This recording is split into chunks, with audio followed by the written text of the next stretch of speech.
Hello and a very warm welcome to Rajya Sabha Television. You're watching The Big Picture with me, Frank Rausan Pereira. Well, Australia finalized plans on Tuesday to make Facebook and Google pay its media outlets for news content, a world-first move aimed at protecting independent journalism that has been strongly opposed by the internet giants.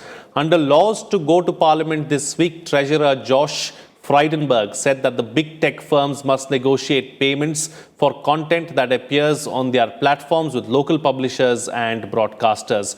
Until recently, most countries have stood by as advertisers redirect spending to the world's biggest social media website and search engine, starving newsrooms of their main revenue source and bringing widespread shutdowns and job losses. The law has been designed to address the loss of advertising revenue from traditional media companies to the digital behemoths. For every $100 of online advertising spent, $53 goes to Google, $28 to Facebook and $19 to everyone else. The loss of advertising revenue has been partially offset by subscriptions, but it hasn't been enough to stem the cuts to newsrooms, journalists leaving the industry and media outlets going broke and closing. Meanwhile, Google and Facebook are doing very well. Google made $4.3 billion in advertising revenue in Australia last year, and Facebook made $0.7 billion, according to documents filed with the Australian Securities and Investments Commission. In this edition of The Big Picture, we will analyze how to make tech giants pay for news. Joining me on the program today are Rameesh Kailasam, CEO, IndiaTech.org, Jiten, Jain, digital media expert, and Yatish Rajawat, senior journalist. Thank you to all my guests for joining me on this edition of The Big Picture. Jiten, let me begin the program with you first. How would you look at this new law in Australia? What does it really mean as far as smaller digital media houses are concerned, and what does it mean for the massive or the behemoth tech giants? See, first we must understand that this law is not being proposed to take care of the fall of revenues for the news outlets. It is basically an empowering provision to ensure that there is a level playing field on the negotiation table between news outlets and the digital giants like Google and Facebook. Currently, we have a great imbalance in negotiation between these outlets. The whole research, aspiring cost of journalists' salaries, the amount which is spent on infrastructure and research, and then once that news is produced after giving that cost is picked up by free, by Google and Facebook, and there is a huge chunk of revenue which is being, gathered by these companies, which is not shared by small news outlets. So what Australians are trying to do, in a way, they are saying that we must have to understand that these small outlets, which are spending huge tons of money, and they are facing a situation of falling ad revenues, are finding it difficult to survive. Google, which is making money on their research and their content, and Facebook will now have to share a pie of that revenue with the small outlets. And it is basically to ensure that this great imbalance in the negotiations between small news outlets and the digital giants is taken care of by providing some sort of legal protection in. Taking the discussion forward, Rameesh Kailasam, let me come across to you. As far as this particular decision by Australia is concerned, how much of a ramification, how much of an impact is it going to have on the tech giants? Are they really going to be concerned about their business model that, it could possibly take a hit elsewhere in the world as well? Do you see other countries following suit? Well, if you look at this particular code, as they call it, which is the Treasury Laws Amendment, News Media and Digital Platforms Mandatory Bargaining Code, Bill 2020, which was tabled by the Treasurer. This is the world's first media legislation in Parliament, which actually looks at Google and Facebook from a news media standpoint. And if you look at, of course, I mean, there were a lot of back and forth on the first draft versus what is actually being tabled in Australia. They did go through a lot of negotiations. The big tech tried to influence it, and they even ran a campaign to get Australians on their side to say this takes away freedom of access of news content and so on and so forth. But if you look at the revised content that has also come in, they have used an interesting principle now called the two-way value exchange principle, which both I guess the Facebooks and Googles and others of the world have managed to get their thoughts in. What it basically does is it says that the monetary value of traffic which is sent to news providers to be taken into account while determining the financial value of a particular news business. So, which means that if I am actually bringing traffic to you because of the news that I'm carrying, then there should be a two-way principle of recognition of that. The second major thing is, of course, that Facebook has managed to get Instagram off and Google has managed to get YouTube off from applicability of the new law. And of course, there is a third concession which they have managed to negotiate, which is having the 28-day notice period for platforms to warn news websites of major changes in algorithms. So this is a game of algorithms.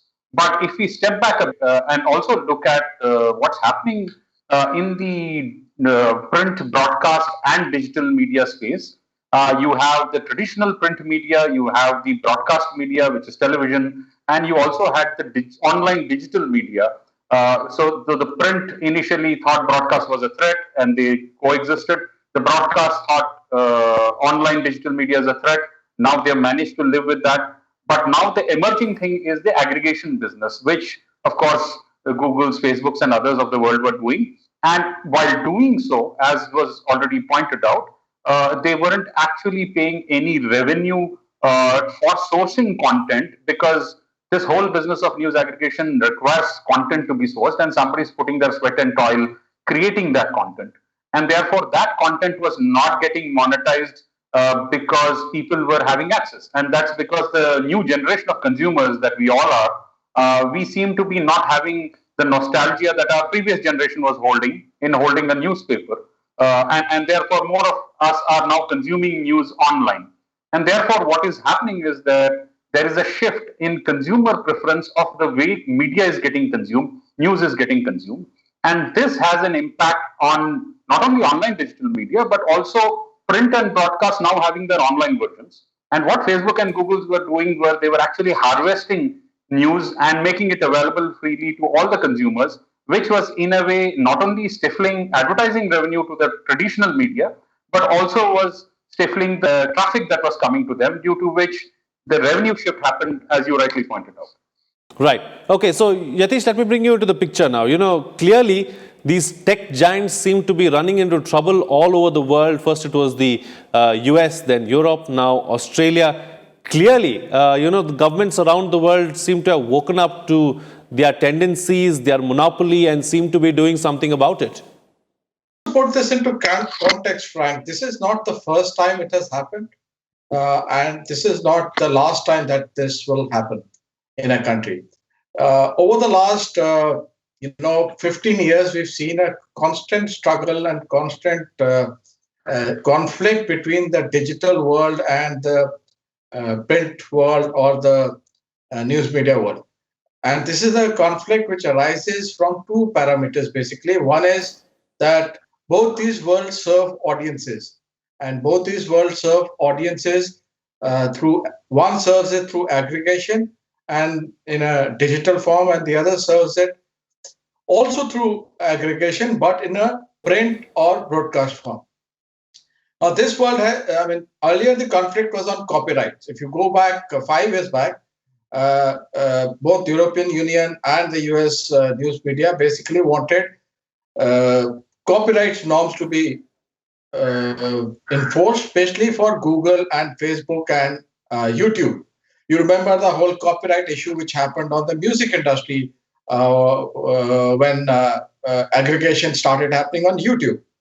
So now what Australia is doing is that they have realized that the European Union's approach towards levying a fine or levying a method for making the platforms pay really doesn't work. In 2019, European Union, France and Germany, courts in France and Germany insisted that these platforms need to pay traditional media for using their content.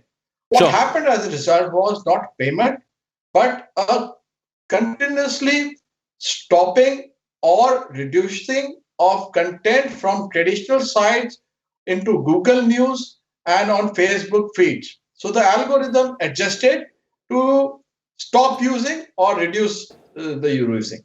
And Right. they didn't pay anything. So what Australia has done is that they're saying that we understand that the platforms have a way of functioning and they are wary of paying. So let us now develop a model wherein the bargaining is almost following a model where they will pay, and if they don't pay, then whatever the news media demands will become due to them. Now, this kind of takes the market forces and takes the a bilateral negotiation away from the media and the platforms. It goes into the world of courts, liabilities, and issues like that. Right. And it's a complicated way of handling an issue that should have been addressed and handled between these two industries, which are competing for the same piece of pie, which is the advertising medium and the audience. Right then, taking the discussion forward, Jiten, since we are talking about the monopolistic tendencies of these tech giants have also time and again threatened that, if rules are made stringent, if certain laws are going to be brought in, then they are going to take news out of their platforms completely. So this too could be an issue. Frank, this is a misinformation being carried out by these giants like Google and Facebook. Let's understand one thing. For long, Google and Facebook have been making money using the content created by someone else, and they don't want to pay them anything. Now, Australia wants that these small outlets need to survive.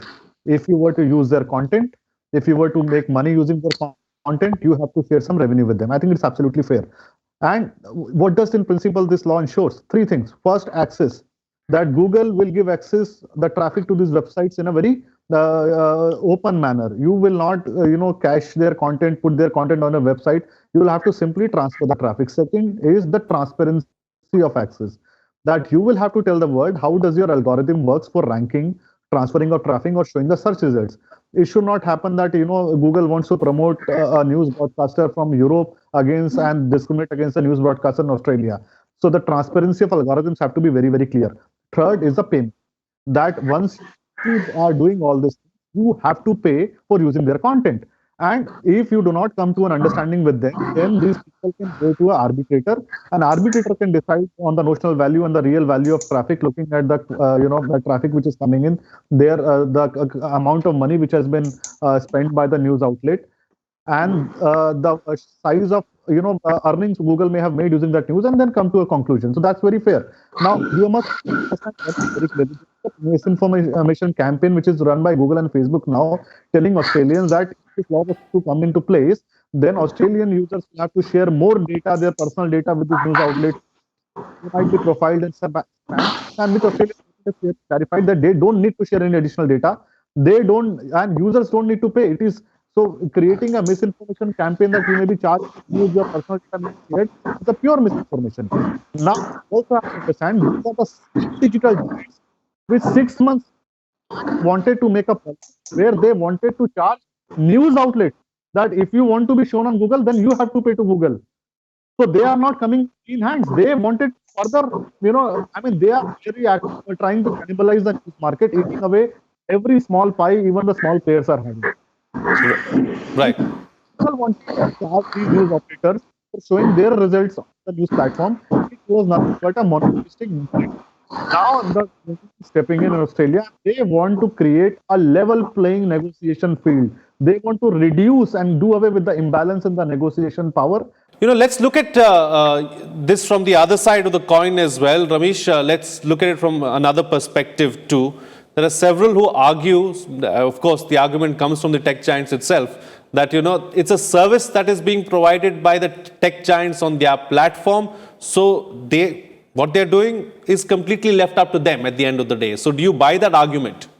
Well, there are two sides to this argument. If you look at what the tech giants are doing, is on one side, as I mentioned, they are harvesting content which otherwise is not created by them. They are making it available to users in an easier format. And in the process, there is significant amount of traffic, which is advertising traffic, which is now landing on their platforms instead of probably the news media platforms, because of the manner in which the current algorithms run. So obviously, what happens is that the revenue stream is shifting from the traditional form to this aggregation form, which is being given by the Googles and Facebooks of the world. In fact, to such an extent, if you look at what parallelly happened in UK, Facebook has actually gone ahead and created last year a Facebook News feature, which already launched in United States. But it says that now publishers who are having content that is already not there on the platform, they can now reach new audiences by bringing in more advertising and subscription opportunities. So what they have said is, we have created this new feature. It is called the £1,000,000 a year model, and so on and so forth. So on one side, you have the aggregation models, which are harvesting hard made traditional content, which are now being monetized easily. But at the same time, the revenue is not only being sucked out of the traditional forms, but it is also being utilized in a different form. So, if you look at where the ideal middle ground should have been, is that news aggregators and platforms like Google and Facebook should have had a subscription model where they were actually legally sourcing content from traditional forms. Had that been put in place, we would not have seen such extreme kind of measures where the government had to interfere. We have had almost similar stuff happening in India as well, where the DPIT had to come with some regulation around 26% FDI on aggregation platforms. Now, while that is not a similar step in that direction, but ideal way should have been that people who aggregate content should have had legally sourcing contracts in place where they were subscribing to content. This would have been a win-win for both the traditional form and the emerging aggregation platforms, because this would also mean that the revenue was actually legally getting sourced and shared. Right. Okay. So, Yatish, let's not forget that these tech giants have run into trouble here in India as well. You know, several startups are clearly upset with what they have been doing here too. So, it's not just a problem that it's a worldwide problem. It's not just limited to certain regions or certain countries. So, I mean, typically, you say, Frank, platformation of any economy and aggregation of any nature will lead to monopolization first, because what we are doing is we are taking away disaggregated small players and you're consolidating that in a platform. Now, it happens in e-commerce, it happens in payments, and it is happening in content. In each of those industries, it is affecting the incumbents, who are smaller, who are disaggregated, and who are not digital, much more harshly. This has basically created conflict in every sector that there are aggregate platforms. Now, in case of news industry, because of the fact that there is a political power that the news industry has, which is much closer to and it is an important section of the so-called society. I mean, as you know, that it is referred as the fourth pillar of a society. Any impact that reduces its ability to collect information and disseminate facts has created a narrative which has fundamentally created this whole industry of fake news.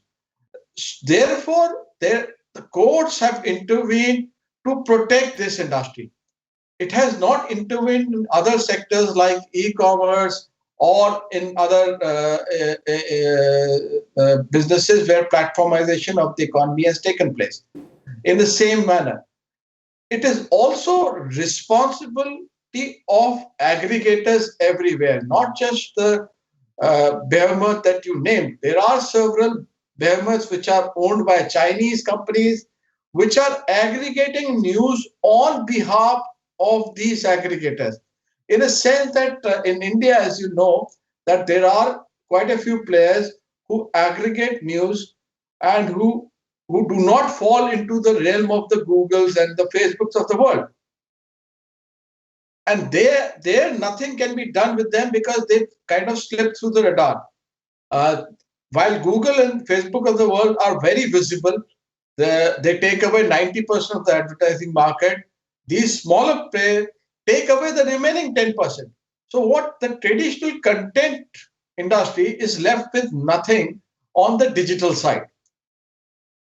This problem would have been resolved, would have been solved if the behemoths and the aggregators and the platforms would have agreed to discuss it with the traditional media, that how do we share revenues, what can we do to justify taking your content, how can we add subscription revenues to your this thing. Instead they have adopted a position of conflict and opposition, and that position of conflict is creating this mess not only in India but almost in every democratic country across the world which has a free press. So in India also, as you know, the traditional media has formed a digital lobbying group specifically to negotiate with the aggregators and Google and Facebook. Unfortunately, uh, those discussions or negotiations have not reached any fructification, Right. because these behemoths basically feel that there is no reason for them to share or to create a win-win situation. They feel that it is their right to occupy a market space, and as a platform, they need to be, monopolies or oligopolies. Okay. So there is this culture of oligopoly or monopoly that exists in the platform economy fundamentally needs to change, and it needs to start with their investors. Right. Because unless until the investor starts insisting that as a as an industry player, you need to recognize the incumbents as a part of the society. It will not happen. Otherwise, the courts and lawyers will get into it. And once Right. the courts and lawyers get into it, nothing gets resolved. The only people who benefit from that practice or that exercise are more lawyers. Sure. Okay. Time now to get quick closing comments from all my panelists with the best way forward, starting first with you, Jitin. Comes to news aggregation, this is the only sector where the news producer or the news creator is not getting paid anything at all. So to say that Google is a news aggregator, I think it is not in the practical definition is right. I think they are more of news holders and intellectual property right violators. So we must understand that it is not only about news; it is any sort of content, books or ebooks, research papers which Google is mining. If they want to use those things and mine and put it on the server for any service or platform, they must want to pay the creator as part of their revenue. Right. Okay. Ramesh? Well, if you look at the news aggregation business, and there are emerging startups in India as well in this space, they basically, in a way, are empowering readers away from the prism of bias that currently exists with multiple publications. But to look at, however, to protect the interests of consumers and content creators, obviously, news aggregators should be actually tied or encouraged to actually have contractual or kind of documents in place with both newspapers and media outlets for sourcing news legally. I think the moment that issue is fixed, the current antagonist approach which they have towards traditional media, and that goes away, I think most of the problem would get solved, because you are not killing the source by actually getting traffic to your place. So I think that has to fall in place, and country by country we will start seeing this emerging now. Right. And Yatish, close the show for us with your concluding remarks. I would frame it in this context. We have public broadcasters, public media, and we have private broadcasters and private media. The only way that they can coexist with aggregators if the aggregators and these media entities proactively negotiate and discuss revenue sharing and content sharing. Both these elements need to happen together, combined with a customer view which is mandatory and should be mandatory for the aggregators to share with the producers, so that they can not only create better content, but they can target better content to the user. The ownership of the user should not reside with the aggregator. It should reside with the content creators. Right. And this, I think, will happen as the non-personal data laws come into practice and action. Okay. All right. On that note, then, we'll call it a wrap on this edition of The Big Picture. Thank you to all my guests for joining me on the program and putting things into perspective for us. That's it from me. See you again next time.